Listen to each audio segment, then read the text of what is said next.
Krystal podcast. Oh God. Two things. I was wondering if you think we were talking about the Biden administration Oh and like their failures on no. 50. Oh no. Oh no.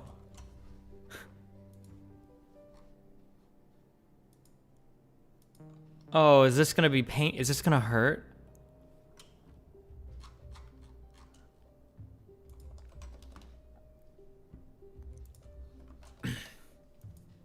Two things. I was wondering if you think we were talking about the Biden administration and like their failures on $15 minimum wage. Do you think the criticisms of the squad and the sort of more leftist members of the House and the Senate has been justified, or do you think it's been too harsh?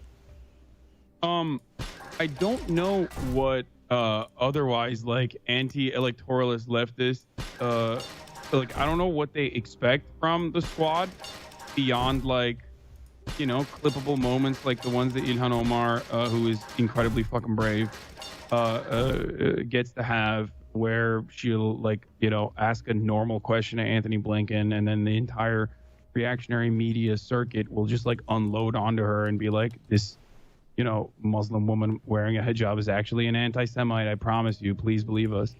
But like beyond that, like what are they supposed to do? I mean, look, What is Hasan talking about here?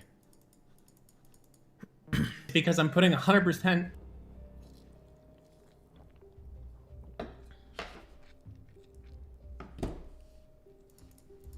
I'm sorry, I'm just fucking with you guys. I feel like a lot of you guys hate people just what they're saying. Hasan is 100 million% correct here. I'm actually surprised.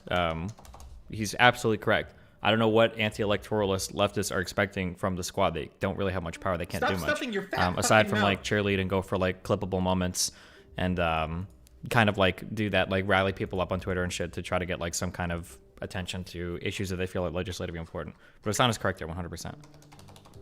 I'm curious how Kyle and Krystal or whatever are going to respond to this, because I think they were both huge force the vote losers. So I don't know where Hasan stood on that. Why are you denying indigenous genocide in Canada? Because I don't think it's currently ongoing. but like beyond that, like what are they supposed to do? I mean, look, I don't know where you guys even fall on the force the vote stuff when it was first happening. Yeah. But I said something along the lines of like I wanted to force the vote on at least even the public option. Like if we're gonna symbolically push for something, well, I would have much rather wanted to have. I would have much rather had like someone who could potentially replace Pelosi, right?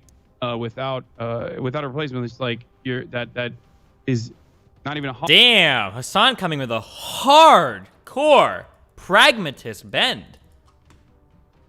Hollow victory. It's a hollow Having somebody to replace Pelosi and everything would be probably more impactful. defeat. And obviously that takes time, and like you have to work through the party infrastructure to have your troops ready, basically, before that opportunity. But I wanted to push a public option at least. Like, why are we not even talking about the public option now? Yeah. Like, I don't even want Medicare for all. I want a fully nationalized healthcare system. I think that is the best possible way. Is the most ethical way to go about it, and that's the best possible way to go about it. But I think Medicare for all was a good stepping stone towards that. Okay, like some form of comprehensive single-payer universal healthcare. But Okay, now we're a little bit off into leftist land. Medicare for all was the stepping stone, but still okay. we're having a hard time expanding Medicare at this point. Like Medicare eligibility, getting lowered to 55 is out of the question now. Now we're talking about like, or even lower. Some states, I think, some states were resistant to the Medicaid expansion, I think, after the ACA, because it was left up to some states. I'd have to read more specifically into that, but it was pretty fucked up. Yeah. More than that, like it's ridiculous to me that like we have this expectation that like the squad is going to be a bunch of magicians that somehow magically are Kyle is so mad. And Krystal, damn. Hasan is 1,000,000% correct. The squad isn't going to come in and single-handedly fucking pass legislation through the Senate. I'm sorry. He's 1,000,000% correct. But these two have no fucking idea how Congress works, and they think that can happen. Oh man, they're so mad. They're trying to temper it so much. Ooh. to craft legislation I mean, they definitely mess up. I know, like, Kyle tracks them very closely. Yeah, and let me interject. Great suggestions always, but Kyle needs, ultimately, Kyle needs to bring this back. Hold know what on. they're supposed You're to dead do. wrong, son. So let me interject because I just want to break it down for you. So first, I want to separate some things out. There are criticisms that I think are totally illegitimate, and I think it undermines the cause of people who are going after the squad from the left. And the criticisms that I think are illegitimate is when anybody brings up something like corruption, or anybody brings up, they're just like Pelosi. If you can't see the difference between AOC, Ilhan Omar, Rashida Tlaib, Jamal Bowman, and Pelosi, you're just dense. Like you're a sloppy, unnuanced thinker. And so that annoys me. And the other thing, the corruption thing annoys me because words have to have meaning, guys. And corruption means you're taking money from donors and you're doing the bidding of the donors. If you think that's the case with the Justice Democrats, you're just factually wrong. They're not taking money and they're not doing the bidding of donors. However, so those are the criticisms I think are totally illegitimate. However, and I wish everybody would stop making them because I don't think people understand how dumb they look when they make those criticisms. But okay, the criticisms that I think are legit are the following. So yes, when they tried to do force the vote over Medicare for all, they didn't lift a finger on that front and they didn't agree with it. Okay, fair enough. The response from AOC was interesting, though, because she said, I don't want to do it on Medicare for all because there's no chance of us passing Medicare for all. We have to keep our powder dry for something where it could actually work. And she brought up $15 minimum wage for that. Then the fight came up over $15 minimum wage, and they instantly folded, and they didn't do dick. True. And they had the ability to block all legislation and say, we're not voting for anything unless it has $15 minimum wage in there. Now, if they were to do that, the media would have rained holy hell on them. The Democratic leadership would have rained holy hell on them, and they would have said, you're in league with the Republicans, and you're obstructing and helping them. But if you had a spine and you knew how to fight, you could say, that's bullshit. I'm blocking this from the left. And if you want us to vote for it, it's not on me. It's on Biden. It's on Manchin. It's on the Senate Democrats who are against it. Put the $15 minimum wage in there. It polls at fucking 70% or whatever it polls at. Everybody wants this. There's even some polls where Republicans want it. So who are we kidding? We're fighting for the American people, and Democratic leadership isn't, and the Republicans aren't. okay, just to be clear, because somebody is saying that they couldn't do 15 an hour minimum wage because it's against the parliamentarian rules. Nope. Somebody like Kyle wanted to go farther because I believe it's possible for the vice president, for the leader of the Senate, to overrule the parliamentarian. So what they wanted was they wanted the left people, they wanted the Justice Dems to say, we are not voting yes on any piece of legislation until 15 an hour, and we want Pelosi to come out and overrule the parliamentarian to say that we can pass 15 an hour nationwide with only 50 votes. That's what they wanted to do. Holy fuck. That was the quote-unquote plan here. Or what they wanted the plan to be. And so they didn't fight on that. Where they're failing, it's a very simple answer. Here's where they're failing. They were sent there to do Tea Party tactics. They're not doing Tea Party tactics. They're fucking trying to play the inside game and try. Like, if I'm nice to Pelosi and I'm nice to leadership, maybe they'll give me some crumbs of change and I'll like that.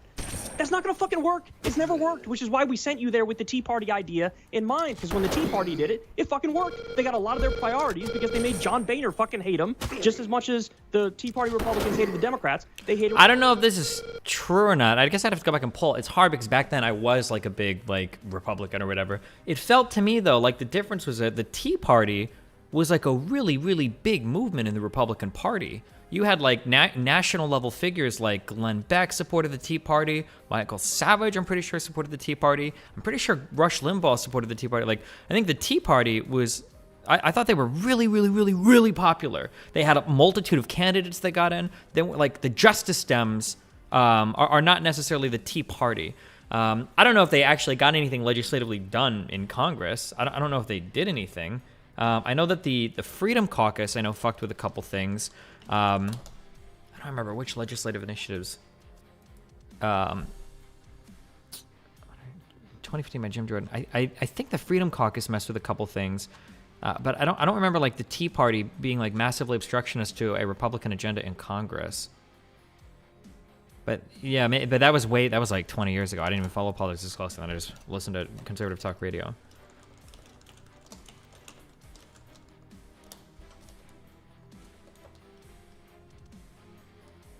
The Republican leadership, and they shifted that Overton window to the right.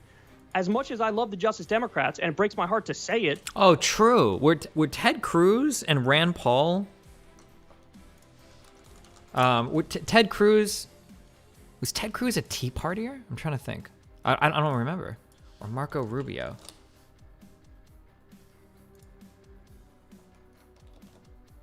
Control F, T. He was a supporter of the Tea Party movement. So these guys were actually senators. No offense to Congress people, but yeah, I don't know. I think that I don't think that the Justice Dems were ever in the same positions as the Tea Partiers. It feels like the Tea Partiers were quite a bit further ahead in terms of influence. That's the feeling that I have. I could be wrong on that. They just haven't done the thing that we sent them there to do. So that would be like the substantive criticism of them. How do you respond to that? I 100% agree with what you're saying. I think that I think that there is more that they could do as far as like utilizing their incredible media credentials. Like they're very good. They're savvy. Like they're really fucking savvy. They know how to use social media really well.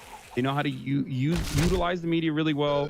I wish they would do more of that to at least like, to instill certain messages back to the American people, like to educate the American people as best as they possibly can by even in certain instances blocking legislation and looking like a bottleneck for progress for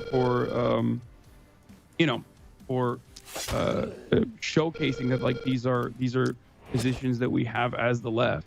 So you are right on that. I think that they should be fighting harder on certain issues, especially like $15 minimum wage.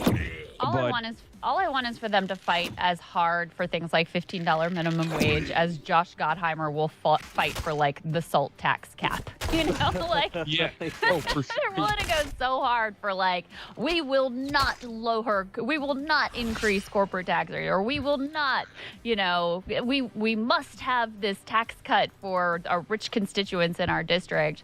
The right-wing Democrats are so willing to draw red lines that they actually stick to, and I just haven't seen that happen a single I'm not tweeting that picture. That's stupid. Stop. time from the left. Yeah, no, for sure. I mean, think about the entire conversation around Joe Manchin. It's like part of it is because like everybody loves to look at politics like it's a sport. So we analyze the districts and states. Like Joe Manchin is not supposed to be. There is not supposed to be a Democrat in West Virginia. It's plus 35 Trump state. You know what I mean? Like that's crazy that Joe Manchin is there. So we have to like sit there and have him play this song and dance, do his like own personal branding project. Same with Kirsten Sinema, but like Arizona's a little different now. But still, and I wish that like that conversation would not just shift over to AOC and Ilhan Omar because of their obstructionist positions in certain times, but also the reasons as to why they're engaging in this action. Because like when you ask Joe Manchin, like, why are you doing this? Like, why don't you want to increase minimum wage? Like the reason why Manchin has the ability to negotiate harder than the Justice Dems is because Manchin is closer to the center. Let's say that the Justice Dems say, fuck you, we're not working with you anymore, blah, blah, blah, blah, blah. Okay, yeah, we don't have your votes, we can't pass legislation, but if you get replaced, it's just going to be by a more moderate Democrat. You're not getting replaced by someone farther to the left than you. It's a safe seat. You're getting replaced by a Democrat. If Manchin loses his election and Manchin gets fucked, that's probably going to a Republican. That's why he's got more bargaining power. he has no fucking answers for that.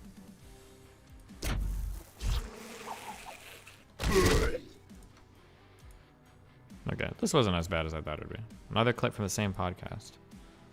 Hasan, what do you think of Biden's presidency so far? Talk a little bit about that. It's fucking dog shit. What? I mean, it's literally what we expected. At first, I was surprised because the original rhetoric that I saw from Democrats, including Chuck Schumer, was like, what? The coronavirus stimulus was so huge. It was, even if that's the only thing that Biden got done in 4 years, that is such an unbelievable piece of legislation. One, we still haven't seen the big infrastructure thing yet, which is looking like they got, did they say they had 9?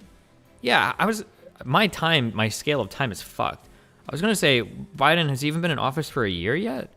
But no, Jesus, it seems impossible to imagine that a year ago Trump was president. Just not even. Like 6 months ago, Trump was still president. So in less than 6 months, we doubled the vaccination target, right? The goal was like 100 million or whatever shots given, and we got like 200 million. The massive fucking coronavirus stimulus was just unreal. That was unbelievable. Nobody thought it was going to be that good. That the getting paid in advance, the child tax credit bumped up to $3,600 for children under 4 or 6 or whatever. That was just unbelievable. If this infrastructure plan passes, and I know it's going back and forth and back and forth and back and forth, although right now they've settled on it was like 957 billion or something, and they've got like 11 Republican senators on board. That's huge if that passes. It's 6 months in. Like, oh my God. Wild. And then that's not to mention all the smaller things that nobody cares about. So reversing a lot of the conditions of the children on the border, so that we don't separate families anymore. Doing reversing a lot of the weird Trump anti-trans things that he was doing that I understandably, I guess Hasan doesn't give a fuck about because it doesn't affect him. Like, we're not repeating the mistakes of the ACA. We're not repeating the 2008 mistakes of the Obama, of the Obama campaign. These guys don't want to play ball with us. It doesn't matter. We're just going to roll over them. And I love that. I was like, hell yeah, that's great. And then... Who said that ever?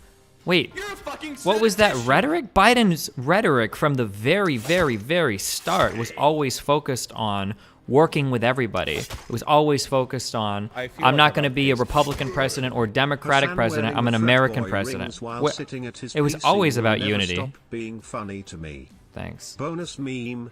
He's saying Schumer said it? Schumer might have said it. Why the fuck? I'm more focused on Biden's words than Schumer's. These guys don't want to play ball with us. It doesn't matter. We're just going to roll over them. And I love that. I was like, hell yeah, that's great. And then we started seeing like little symbolic victories in the form of like executive actions, like going back to one of the last things that Obama did, which was to stop using private prisons in the federal system, which does not make up the majority regardless. I want to say federal inmates, isn't it like 5% or is it 2% of all inmates are in federal prison? It's a really, really, really low percentage. It surprised me when I saw it. But then when I noticed that there was a carve out for ICE and immigration detention, like, oh no. That was like the first time I was like, oh no, this is bad. And people were yelling at me saying like, dude, you're so unreasonable, like you're being ridiculous. And then we started seeing the manufactured crisis of like immigration come up again. And, the media was being as reactionary as they possibly could be, even though, they were so woke when Trump was president. It's crazy. Trying to push. What was the manufactured immigration crisis? I'm legitimately asking. I don't remember. Was I playing too much League here and I just didn't follow the news? When were we having a crisis about immigration? The caravans? Was that under Biden? I thought that was under Trump when they talked about like the caravans. Similarly to the Sam Harris versus Might have been under Jordan both. Peterson debate. OMG, it would be so epic. The Destiny debate. Anyway, get yourself into behavioral genetics. Immigrants are coming because Biden will be nice to them? I mean, that is true. I think immigrants tend to come more when they think there's going to be more favorable conditions. I don't know if this is ever like... made out to be like a crisis or whatever.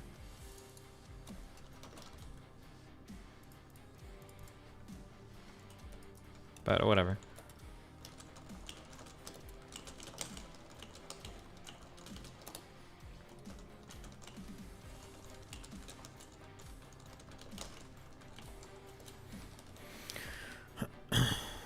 Biden more to the right on a lot of these issues. That wasn't good.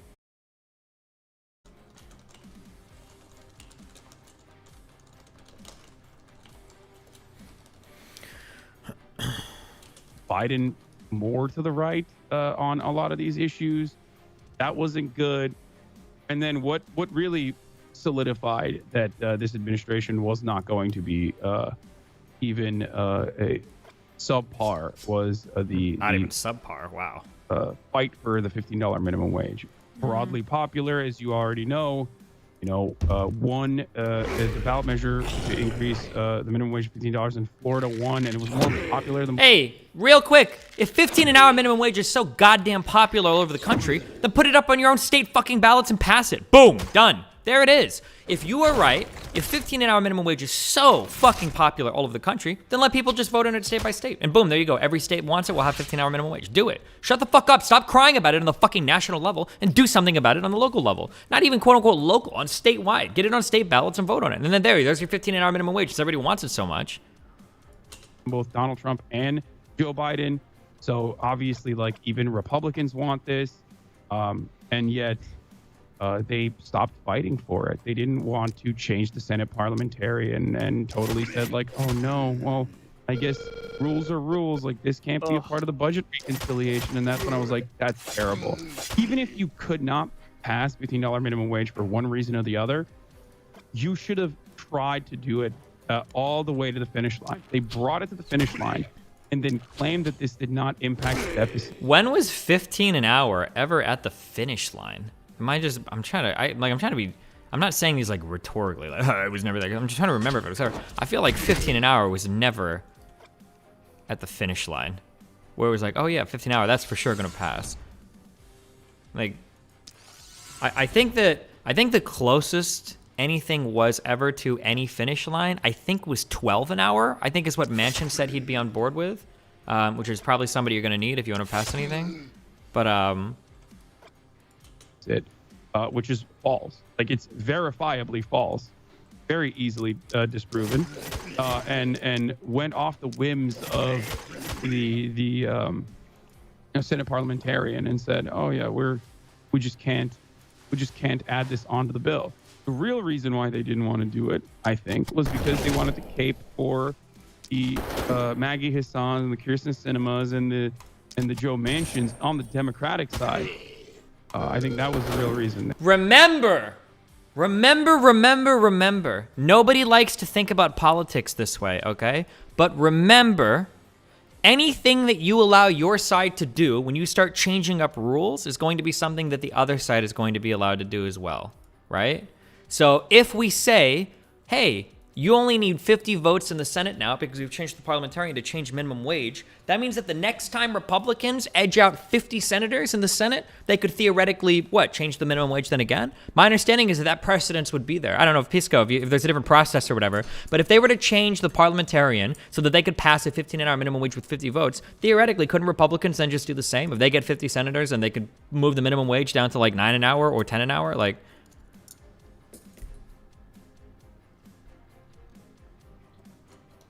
Is that a bad thing? I don't know. I think that for something like minimum, dude, our government needs to function. Okay, this the 50 Senate shit is way too much.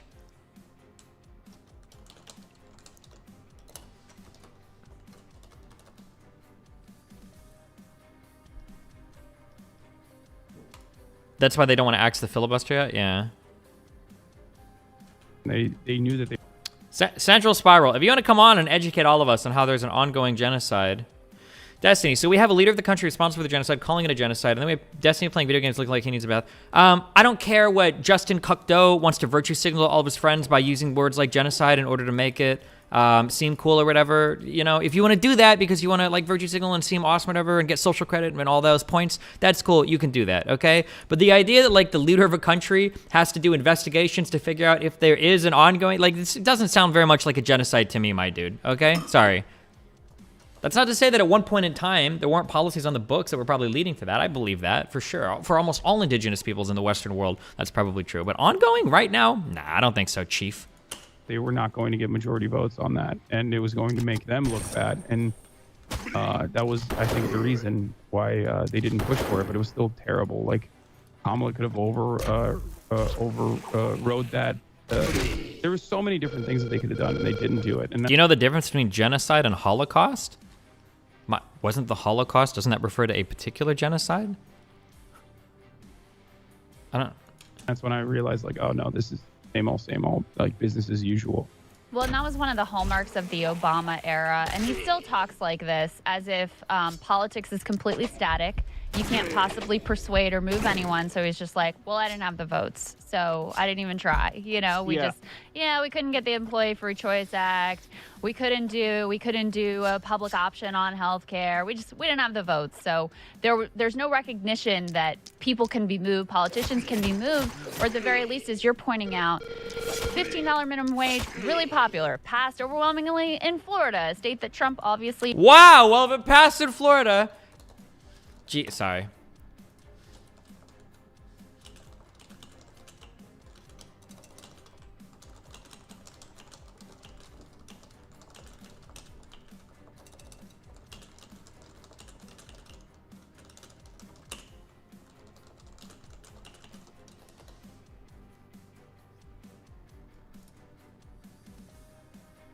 What, is it called a proposition in every state? Or is it just sometimes called a ballot initiative? I don't know, whatever. Just, if Florida passed it, then...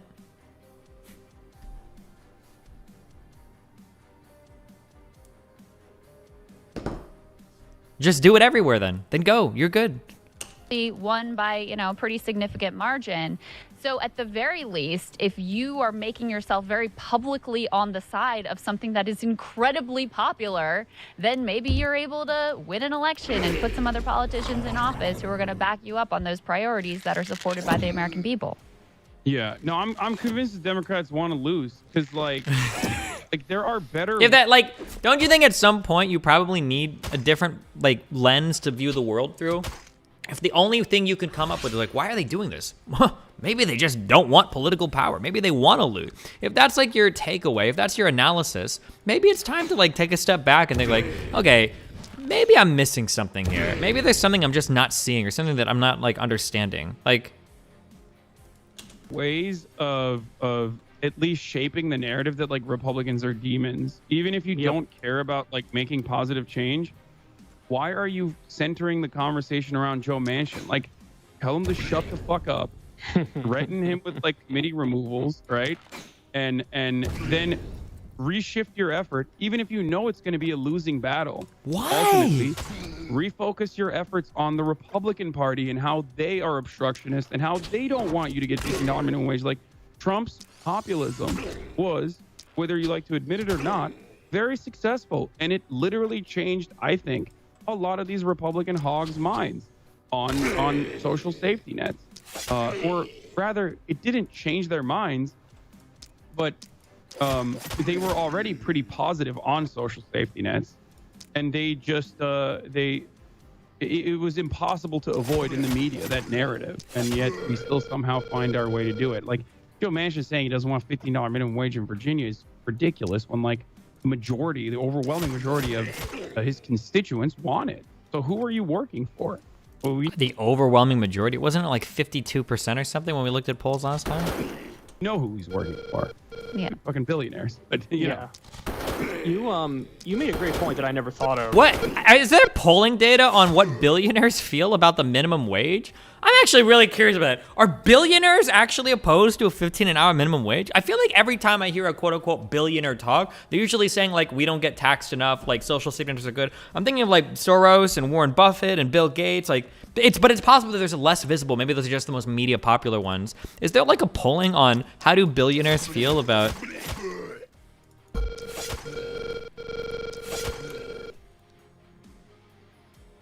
Amazon opened a full-page ad in the New York Times to push a 15 an hour minimum wage.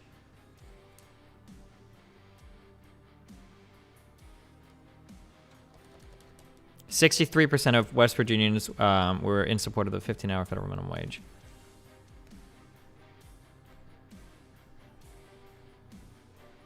It feels like even if you think billionaires are evil, it feels like a lot of their companies aren't even employing minimum wage workers. So why the fuck would they care, right?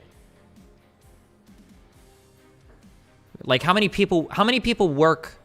Amazon is 15 an hour for everybody now. The totality of wages paid for Amazon, Facebook, Google, what percentage of people are even paying minimum wage or are even working minimum wage? I don't know.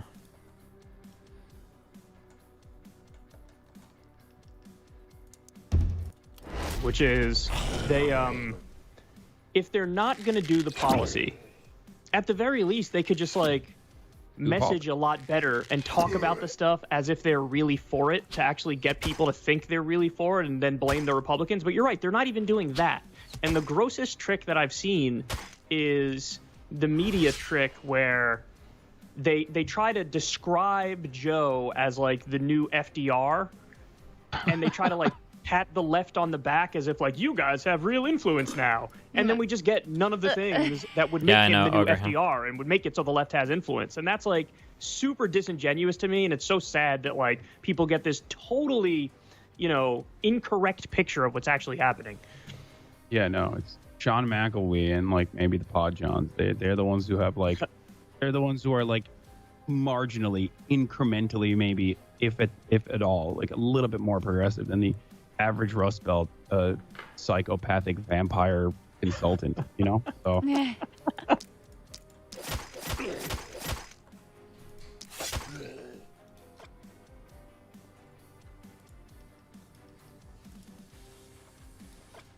One thing that I really, really, really hope happens is supposedly if 11 Republicans sign on to that infrastructure bill, I wonder if Biden can get like a new kind of like era of some type of bipartisanship in Congress, because right now our Congress is so unbelievably fucking dysfunctional. I don't know if it's possible for that to happen, but I would hope it would be. Jesus.